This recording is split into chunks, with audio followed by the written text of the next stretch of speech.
News Kannada ವಾಹಿನಿಗೆ ಸ್ವಾಗತ. ಎಲ್ಲ ವಿಚಾರವನ್ನ ಸಮಾಜಕ್ಕೆ ಸಮುದಾಯಕ್ಕೆ ಏಕೆ ತೆಗೆದುಕೊಂಡು ಹೋಗ್ತಾ ಇದ್ದಾರೆ ಅನ್ನೋದು ನನಗೆ ತಿಳಿತಾ ಇಲ್ಲ. ಲಿಂಗಾಯತ ಸಮಾಜಕ್ಕೆ ಸಂಜಯ್ ಪಾಟೀಲ್ ಹೇಳಿಕೆಗೂ ಏನು ಸಂಬಂಧ ಎಂದು ಬಿಜೆಪಿ ಅಭ್ಯರ್ಥಿ ಜಗದೀಶ್ ಶೆಟ್ಟರ್ ಪ್ರಶ್ನೆ ಮಾಡಿದ್ದಾರೆ. ಸಂಜಯ್ ಪಾಟೀಲ್ ಹೇಳಿಕೆ ಲಿಂಗಾಯತ ಸಮಾಜಕ್ಕೆ ಮಾಡಿದ ಅನ್ಯಾಯ ಎಂಬ ಹೆಬ್ಬಾಳ್ಕರ್ ಹೇಳಿಕೆ ವಿಚಾರಕ್ಕೆ ಬೆಳಗಾವಿಯಲ್ಲಿ ಉತ್ತರಿಸಿ, ಹೇಳಿಕೆ ತಪ್ಪಾಗಿದ್ರೆ ತಪ್ಪು ಅಂತ ಹೇಳೋಣ, ಸಮುದಾಯಕ್ಕೆ ಹೋಗಿ ಮುಟ್ಟಿಸೋದು ಸರಿಯಲ್ಲ ಎಂದರು.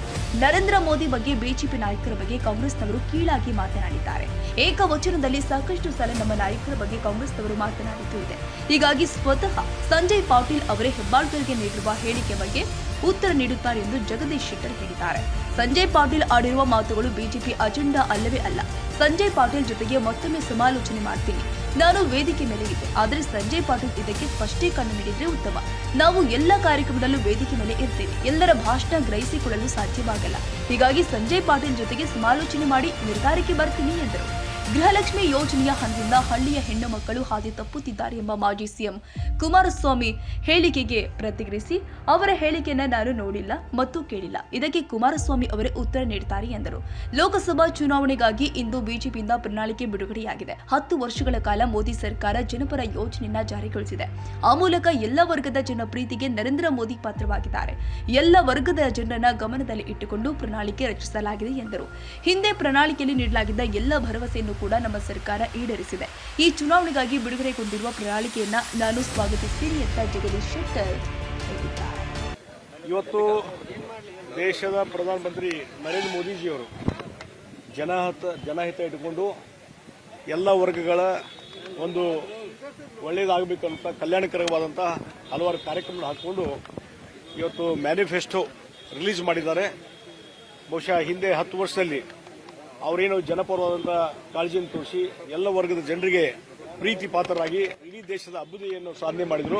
ಅದೇ ರೀತಿ ಈ ಒಂದು ಪ್ರಣಾಳಿಕೆ ಮುಖಾಂತರ ಸಹಿತ ದೇಶ ಅಭಿವೃದ್ಧಿಗೊಳ್ಳಲಿಕ್ಕೆ ಎಲ್ಲ ವರ್ಗದ ಪ್ರೀತಿ ಪಾತ್ರರಾಗಲಿಕ್ಕೆ ಇವತ್ತು ಎಲ್ಲ ರೀತಿ ಪ್ರಯತ್ನ ಮತ್ತು ಹಿಂದೆ ಮ್ಯಾನಿಫೆಸ್ಟೋಲ್ಲಿ ಏನು ಇಟ್ಟಿದ್ರು, ಅವರು ಆ ಮ್ಯಾನಿಫೆಸ್ಟೋಲ್ಲಿ ಪ್ರಪೋಸಲ್ ಇಟ್ಟಿದ್ರು, ಅದನ್ನ ಈಡೇರಿಸುವಂಥ ಕೆಲಸವನ್ನು ಸಹಿತ ಮೋದಿಜಿಯವರು ಮಾಡಿದ್ದಾರೆ.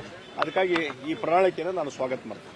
ಸರ್, ಈಗ ನಿನ್ನೆ ಒಂದು ಹಿಡಲ್ಗ ಕಾರ್ಯಕ್ರಮದಲ್ಲಿ ಸಂಜಯ್ ಪಾಟೀಲ್ ಅವರು ಲಕ್ಷ್ಮೀ ಹೆಬ್ಬಾಳ್ಕರ್ ಅವರ ಬಗ್ಗೆ ಹೇಳಿರುವಂತ ಹೇಳಿಕೆ ಸಾಕಷ್ಟು ಖಂಡನೆ ವ್ಯಕ್ತ ಆಗ್ತಾ ಇದೆ. ನೋಡಿ, ಒಂದು ನಾನು ಈಗಾಗಲೇ ಸಂಜಯ್ ಪಾಟೀಲ್ ಜೊತೆ ಮಾತಾಡಿದ್ದೇನೆ ಮತ್ತು ಯಾವ ಹಿನ್ನೆಲೆಯಲ್ಲಿ ಹೇಳಿದ್ರು ಏನನ್ನುವಂಥದ್ರ ಬಗ್ಗೆನೂ ನಾನು ಅದ್ರ ಬಗ್ಗೆ ಅವ್ರ ಕೂಡ ಚರ್ಚೆ ಮಾಡಿದ್ದೇನೆ. ಅದಕ್ಕಾಗಿ ಅದ್ರ ಬಗ್ಗೆ ಅವರೇ ಸರಿಯಾದಂಥ ಒಂದು ಸ್ಪಷ್ಟೀಕರಣ ಉತ್ತರವನ್ನು ಅವರು ಕೊಡ್ತಾರೆ.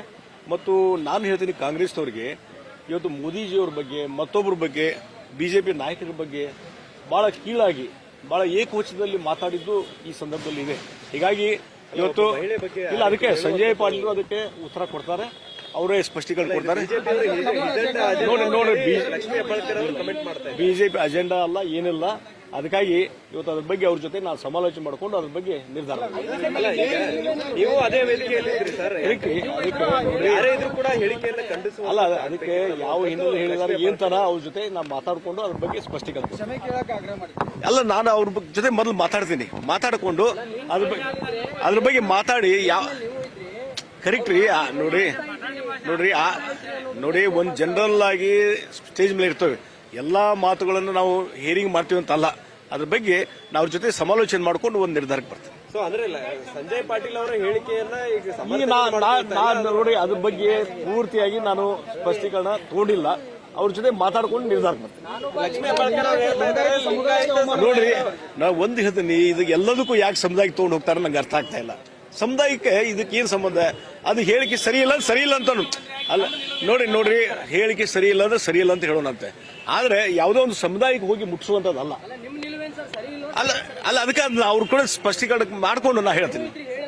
ನೋಡಿ, ಇಲ್ಲ, ನಾ ಏನೊಂದು ಯಾವ ಹಿನ್ನೆಲೆ ಇಟ್ಟುಕೊಂಡು ಹೇಳಿದ್ದಾರೆ ಅದ್ರ ಬಗ್ಗೆ ನಾನು ಸ್ಪಷ್ಟೀಕರಣ ತಗೊಂಡು ಅದ್ರ ಬಗ್ಗೆ ನಾ ಹೇಳ್ತೀನಿ. ಈಗ ಕುಮಾರಸ್ವಾಮಿ ಅವರು ಒಂದು ರಿಯಾಕ್ಷನ್ ಕೊಟ್ಟಿದ್ದಾರೆ. 2,000 ರೂಪಾಯಿ ಏನು ಗ್ಯಾರಂಟಿಯಲ್ಲಿ ಬರ್ತಾ ಇದೆ, ಆ ಹಣದಿಂದ ಗ್ರಾಮೀಣ ಭಾಗದ ಮಹಿಳೆಯರು ಎಲ್ಲೋ ಒಂದ್ ಕಡೆ ಹಾದಿ ತಪ್ತಾ ಇದ್ದಾರೆ ಅನ್ನುವಂತ ಮಾತನ್ನ ಇವತ್ತು ಇಲ್ಲ, ಅವರು ಹೇಳಿಕೆಯನ್ನು ನಾನು ನೋಡಿಲ್ಲ, ಕೇಳಿಲ್ಲ.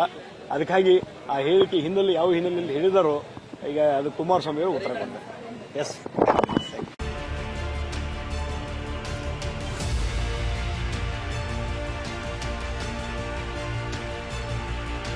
ತಾಜಾ ಸುದ್ದಿಗಾಗಿ MTV News 24/7 ಗೆ ಸಬ್ಸ್ಕ್ರೈಬ್ ಮಾಡಿ ಮತ್ತು ಬೆಲ್ ಐಕಾನ್ ಅನ್ನು ಒತ್ತಿ. ತಪ್ಪದೇ ಲಿಂಕ್ ಶೇರ್ ಮಾಡಿ.